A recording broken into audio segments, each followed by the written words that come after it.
breaking the wall to inclusive participation in science and the arts. Lindsay Keith, SMASHfest UK, United Kingdom. What are you doing here? Nobody ever comes here. Nothing happens here. This is the Graham Park estate. It's one of the biggest and most notorious social housing estates in the United Kingdom. It's home to more than 1,000 families. Many of them are Black or Asian or Middle Eastern heritage. Many of them are first, second, or third generation migrants. Many of them are refugees. All of them are living with socioeconomic challenges, and many of them live in extreme poverty. Statistically, people from the Graham Park estate are not well represented in science engagement activities in the United Kingdom. And why is that a problem? Well, if you're marginalized by science engagement, you're marginalized by science. If you're marginalized by science, then you're marginalized from some of the biggest decision-making in the world.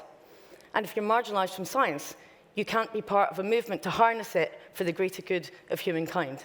And Lord knows we need people who want to save the world for the future now. But if the majority of the people who are accessing informal science engagement are white, are affluent, are already engaged with science, then in the words of Jim Lovett, we have a problem. And how do you solve that problem? Well, scientific research and science fiction both start with two words: what if? So we asked, what if we could create a science engagement activity that was truly inclusive and made for underserved and underrepresented people?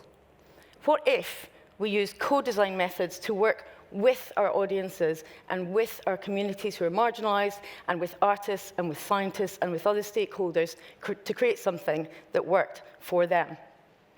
What if we looked to find the best evidence that we could to work and make sure that we do properly inclusive engagement? And so, SMASHfest UK was born. Every SMASHfest UK starts with a story.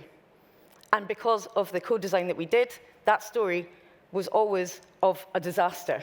In 2015, it was an asteroid heading for planet Earth. In 2016, it was a massive solar storm that disrupted our infrastructure. In 2017, there was a huge supervolcano. In 2018, there was a flood. In early 2020, our story was about a hitherto unknown infectious disease that threatened a global pandemic. I'm sorry, it wasn't intended to be a self-fulfilling prophecy. When audiences come to SMASHfest, we invite them to become actors with agency, to come in and use the power of science and the arts to be able to change the world. We invite them to feel personally that they can change the world, they can make a difference. And this has worked so far. What have we learned from SMASHfest UK? We've learned that when you come in and you invite people to have agency and empower them, it can make a difference. It can increase their confidence in science. It can increase how they see that science relates to their everyday world around them, even if that doesn't mean running away from supervolcanoes every day. It makes people more excited about science. But one of the overriding things that we were able to measure from the SMASHfest UK activities that we did were that amongst our young visitors, between 70% and 80% of them were Black heritage, mixed heritage, or other ethnic minority. So we were able to change the way that people were accessing science engagement in the UK.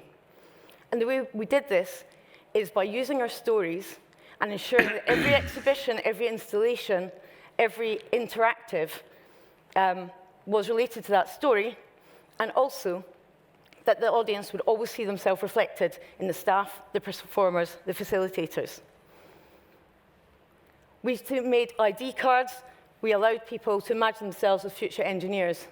One of our earliest young explainers, Tyrese, has just graduated from Durham University, is now seeking a PhD. So in a very real sense, he is going to change the world. We were able to do this by using co-design methodology we call SEEN. That stands for STEAM, community, entertainment, narrative, and inquiry. This is the evidence base that we know makes for the best learning outcomes, and the best narrative transportation. That is people being so immersed in a story, it changes their behaviors and attitudes in real life. Just finally, we always ask, what makes SMASHfest better? Occasionally we get things like this. Nothing is perfect, but for the most part, we want to try and improve every year. This person, when she was asked, what did you learn about scientists today, said that I am one, and that gives me hope. Thank you. Thank you. Thank you, Lindsay. We a bit over time, but it's okay. So it's time now to get questions from our jury and our audience. Yes, we have a question from one of our juries here. How do you reach those communities? It's a great idea, but how do you ensure that you're really reaching everybody and getting them engaged? Well, one of the things that we did was to be hyperlocal. There are a lot of initiatives, and amazing initiatives. We have a wonderful science museum in London. We're very lucky. But what we've discovered from our research is if you don't go to communities, then you will not reach people. So everything we do is hyperlocal, it's in the heart of the community, and we involve community through schools, through community leaders, through other community groups to get involved in co-design so that they then feel empowered and they have ownership of the activities, and then they're encouraged to come along as well. Fabulous. Do you have any questions from our audience or our juries online or who are here? Yep, we have a question from one of our audience online. But before we go there, we have another question here from one of our juries as well. Yep. So you mentioned one of the people you'd engage with who went on to obviously do a university degree. Do you have any way of tracking whether the change that you're making is, whether it sticks basically, whether you're having a long-term impact on people?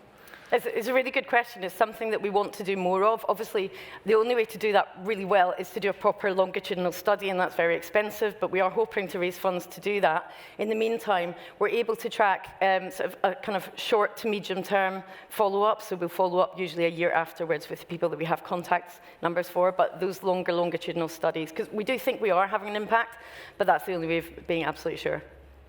Great. So one last question here from one of our online audience. Yes, exactly. What did researchers and artists think of their collaborations and the SMASHfest interactions? We had amazing feedback from them. So my co-founder and partner, Wynne, who is the other co-founder of SMASHfest, is a designer by discipline. And so he was the one who really brought that whole design methodology, and he's really experienced in doing brilliant co-design workshops. So we had overwhelmingly positive feedback from the artists and the scientists because we would put them together in the room, we'd have massive rolls of paper, we'd have all kinds of exciting prompts, and we got really, really creative stuff out of it that had we not brought everyone together in that way, they wouldn't have done. And we know that that has fostered collaborations beyond SMASHfest, so it's having an impact outside of even just the festival itself. Fantastic. So I think that's it for Lindsay. So massive round of applause here, guys, for Lindsay. Thank you. Thank you very much.